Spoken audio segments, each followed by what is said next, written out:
On this episode of Travelogue, come along on a road trip around southern Yunnan's Honghe Prefecture and experience the ethnic minorities' culture and lifestyle. Visit amazing mushroom houses that's been kept for 58 generations and see how the Yiche branch of the Han ethnic minority live. It's time for celebrations as we dance to the tune of thumping beats.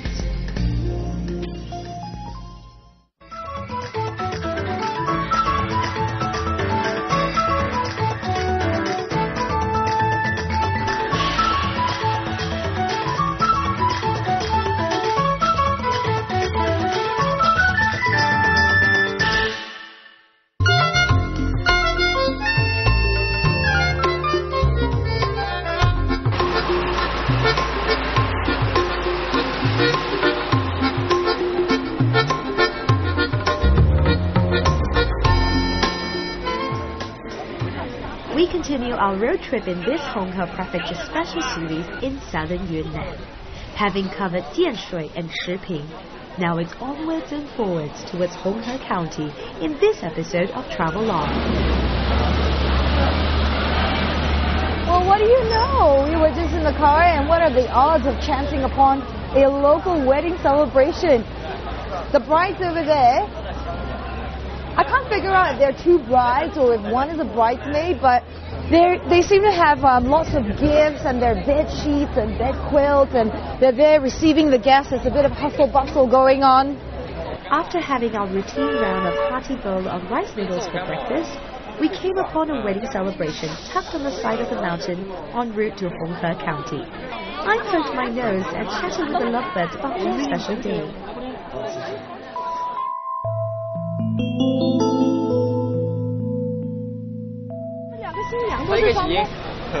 The brides are twins. They're having a double wedding. 他们两个一起，那他们的丈夫是不是双胞也是？不是，他们是什么族的人？他是泰族。泰族，哦，是这边的人。对。哦，那恭喜你们了，恭喜你们了。谢谢你们，我不说谢谢。Looks like the village has come out in drones for the celebration. The brides are from the Thai ethnic minority, and they are closely related to the Thai people. In China, the majority of them live in Sichuan Banat and Dehong, Thai and Jingguo autonomous prefecture. This wedding is slightly westernized, as the twins were dolled up in chiffon white wedding gowns, while some of the guests wore more traditional outfits. It's normal for Thais to marry within their social and economic status, and most times it is the groom who heads back to the bride's home. 傣族，就是这边的傣族。那你们全部都是傣族。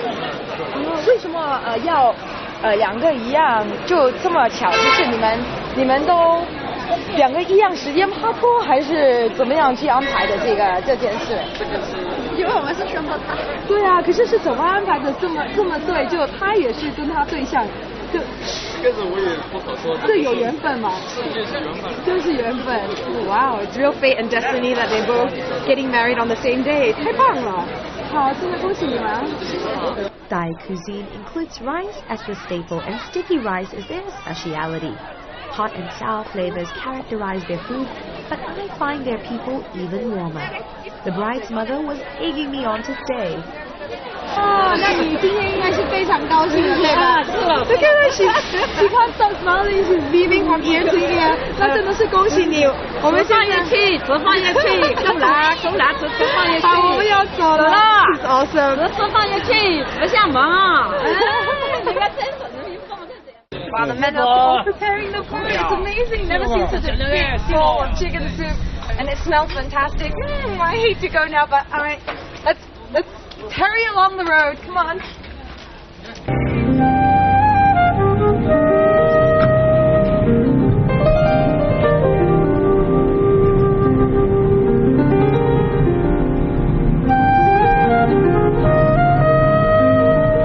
Back on the long and winding road we go.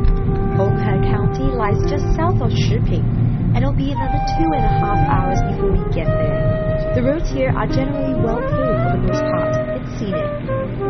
Honghe is known as the Overseas Chinese County. These traders have left their hometown to make their fortunes abroad, and now they're back with the sweet smell of their monies to rebuild this county. Oh, it seems like our fortunes have really reversed. I mean, ever since we bumped into that Thai twins double blessing wedding, you know, it seems like the sun had agreed with us and smiled at us for once.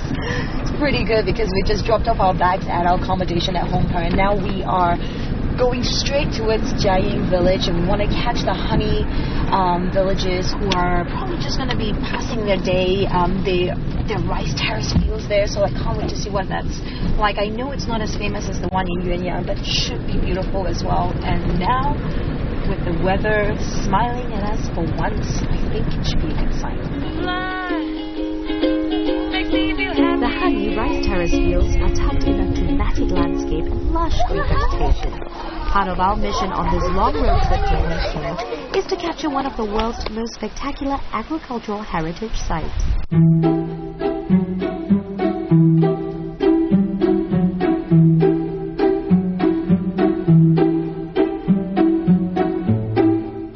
The most distinct feature of the honey rice terrace fields here are the cherry and palm trees.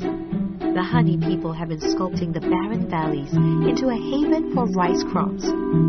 Through blood, sweat and tears, they have transformed a rather plain mountain landscape into an ecologically and culturally rich one.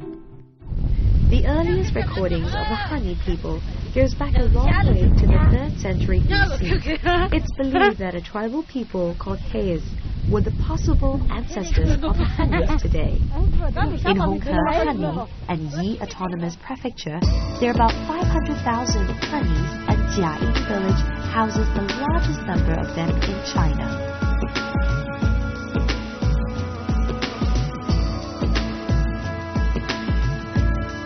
These precious moments are hard to capture as the clouds drip in all too quickly.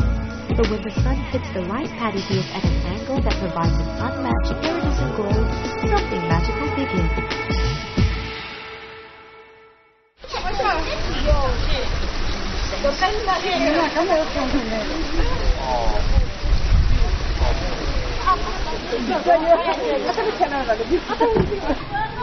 Tasa village here is a 10-minute drive from Jiaying, and this is the famous 12龙泉, which literally means 12 dragon fountains.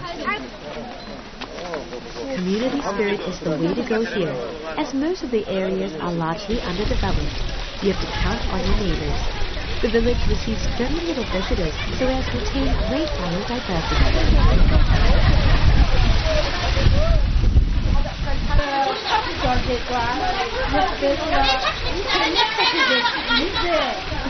None of the suffocating in-your-face parties.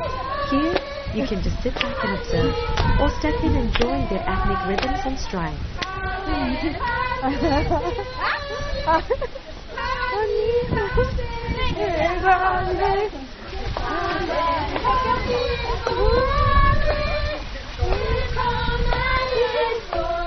You cannot help but be touched by the simplicity of their lives here and the purity of their hearts. This fatigue is something us city folks cannot even start to fathom. Amazingly enough, they still find time to express their joy through singing and dancing. After Jiaying village and the unique charms of Tasa, we're heading to a nearby and lesser-known one called Zuofu. This is one of the better preserved villages in Honghe County, and it's the epitome of rural charm. This is Zuofu village in Honghe County, and it's one of the earliest honey village here in Yunnan. Now, look at that amazing mud roofs mud walls and thatch roofs. And in China, they call this a mushroom home. Kind of looks like that, doesn't it? And what's amazing is for 58 generations, they really kept to this way of life, and they just preserved their culture. Just look at this little lane going up there.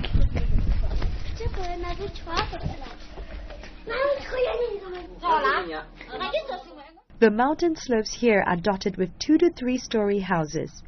The honey people's abode includes a sturdy wooden pillar placed on mud brick foundations. This is one of the few places where you can see these mushroom houses intact in their full rural glory. They look completely Thai.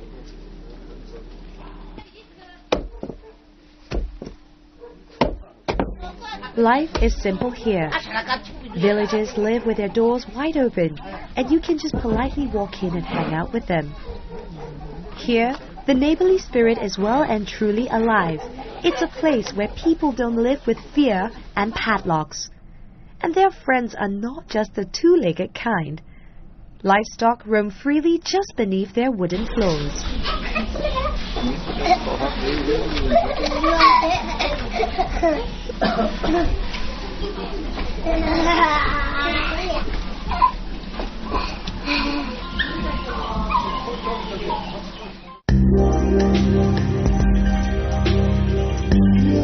There aren't any hostels, so we have to turn back before nightfall. Ahead of us is 37 kilometers of mountain roads, which will probably take another 2 hours in the dark before we reach Honghe town. It's time to say goodbye to the villages, but not without some hiccups along the way. Okay, the men are trying to solve the problem and we're stuck. That's our problem. We're trying to get up, but this truck is busy unloading some of their goods. So what we're trying to do is literally trying to lay down bricks so that we can charge up. Oh, that's a brilliant idea. Let's see if it works.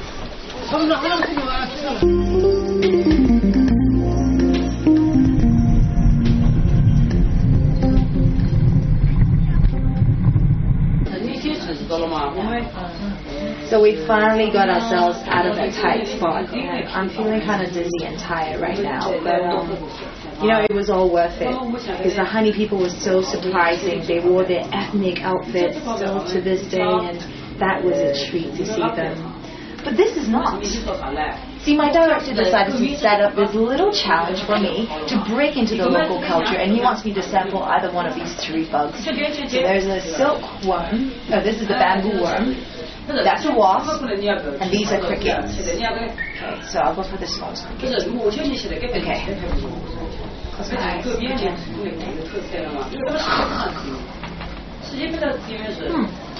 It's actually not bad. Look at this fella. Oh God, he's mean. Jesus, man. Okay, I can't see this. Okay.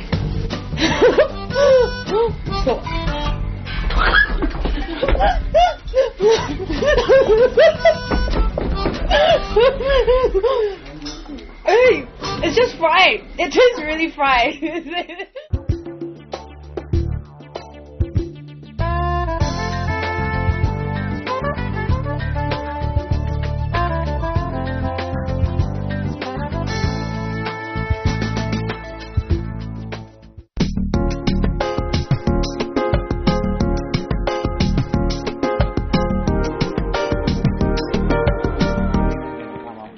Yesterday was a total cultural bonanza for us. We visited 2 honey villages. One was the biggest and the other was the oldest. The best part was engaging in a spirited exchange with the honey ethnic minority. This part of southern Yunnan undoubtedly boasts a rich ecosystem and biodiversity. Here, nature lovers can gather a breath of fresh air, and since we've been driving around the mountain for ages, this was a welcome change for our creaking bones. The majestic paddy fields are stunningly beautiful, tucked in this rural landscape. If you're planning a trip to Honghe Prefecture, the best thing to do is to get a ride. Our car and driver will set you back about 1,500 RMB per day. Familiarity is of the utmost importance with the road conditions that require the occasional squeeze on the path. So we're heading up towards Dayangjie, and it takes us about 1 hour to get through to 30 kilometers of road. Of course, it's mountainous and it's curvy, and you know that. But we decided to step out to check out the view. I mean, this is really romantic. It's just clouds clinging onto these mountains, and just seems like it came out from a little storybook. Although it doesn't quite feel this way, but it's pretty something.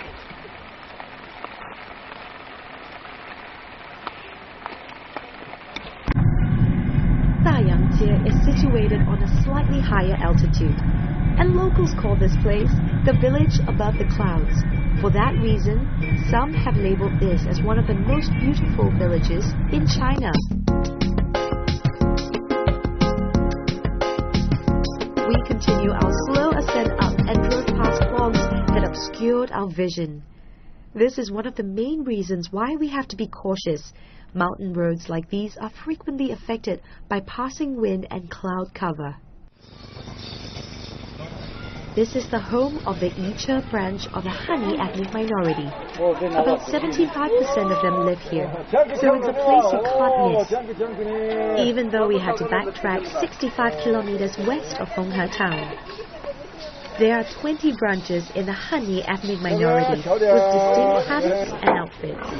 Locals say that the Icha's outfits are the sexiest among all the Hanis.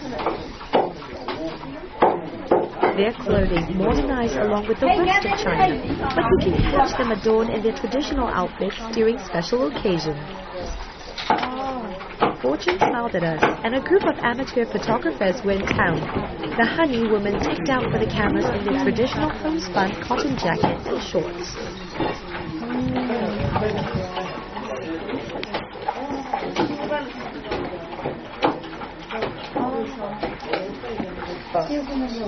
Legend has it that their male ancestors had to run from danger, and their clothes were tattered by branches and twigs. Their white hat tells a tale of clever camouflage. Their ancestors would hide from the enemies behind white flowers in this headgear. As a fitting tribute, they wear this traditional outfit to honor their past. The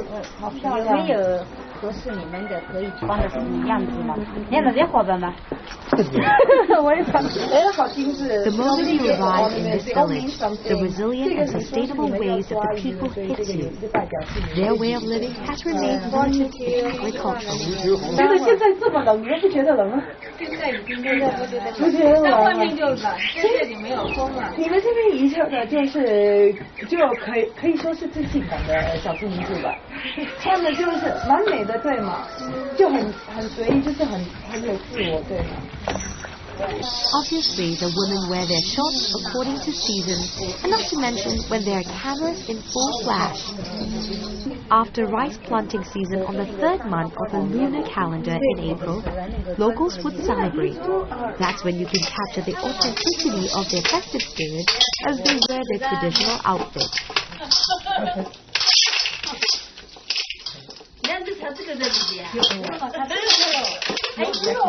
This village possesses a warm and inviting spirit, and any tourism dollars trickling in will help them. Though they are remotely located, mention Dayang-jie to a driver here in Honghe County, and that will do the trick.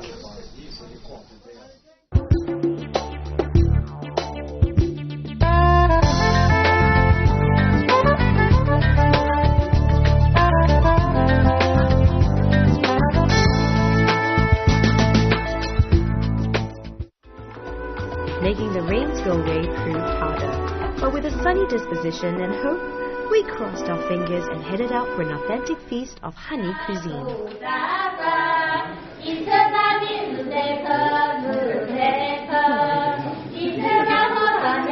Great hospitality was the order of the day. Here, locals made sure that every glass was full. Visitors were treated with the utmost warmth, and we were even promised sunshine. Surprisingly enough, they delivered on their word.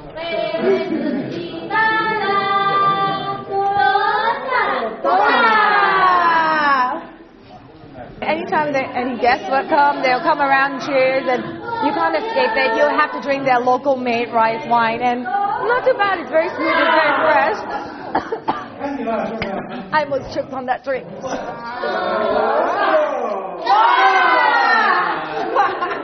Trust the sun god to be happy with the drinking and singing. The Hanis, known for their talents in this department, are working their own brand of magic. Rice literally runs through these Hani people's veins. It's this staple that feeds them and creates an industry of work.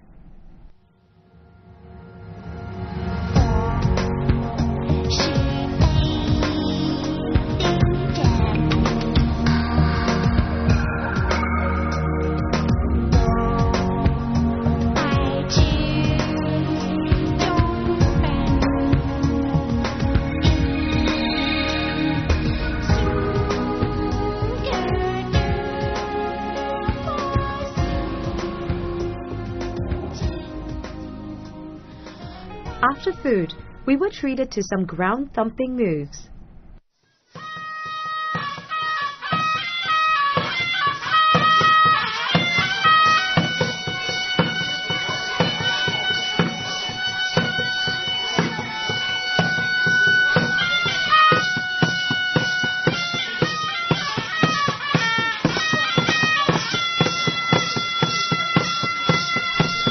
Drum beats are often associated as a primal sound of music, and this lured the dancers into a hypnotic formation.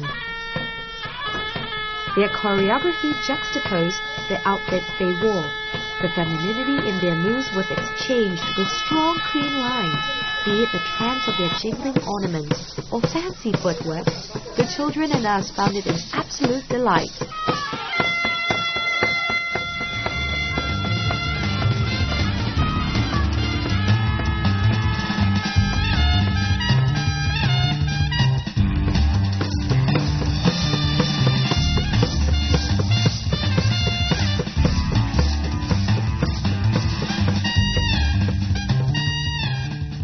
The Icha have a special reverence for the land they walk and work on, worshipping the forces of nature, earth, sky, forest, and cliff, as they understand they're intrinsically part of a force greater than themselves.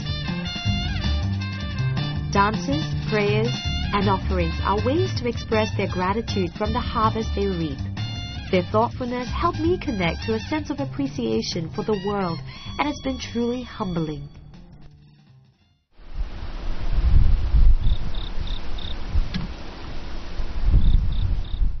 We hate to say goodbye to Dayang-jie, a unique place mysteriously situated on a higher altitude, but since it was pouring when we first got here, the view was well hidden from sight. Rolling white cotton clouds and mountain mist swirled into action when the skies parted, and for that brief moment it seemed as though we'd descended from the heavens. I recall the Icha dance fondly and feel their moves must be somewhat connected to their celestial-like land.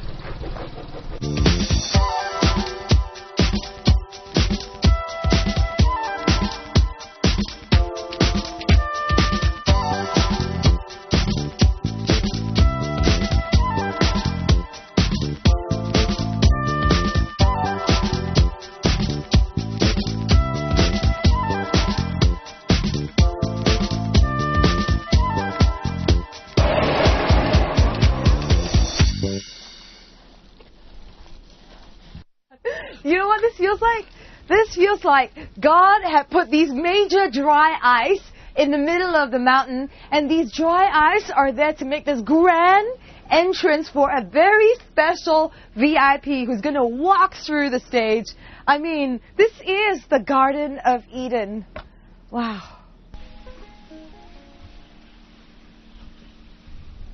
Gosh. That's clouds just coming in from there. And they're just blowing in and just enveloping this whole dramatic landscape. It feels like something is going to happen, kind of like a movie set of a Harry Potter movie. Hallelujah. Can I just sing? Hallelujah. I feel the power.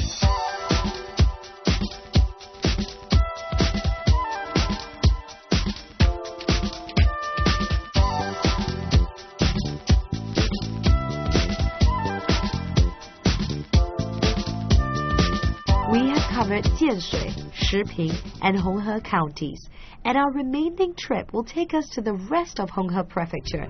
That means more twists and turns as we hit the asphalt roads. Hooray for me! As more than 75% of Honghe's terrain is mountainous, we took a good 2.5 hours to drive through the wet and then dry roads back into Isa town.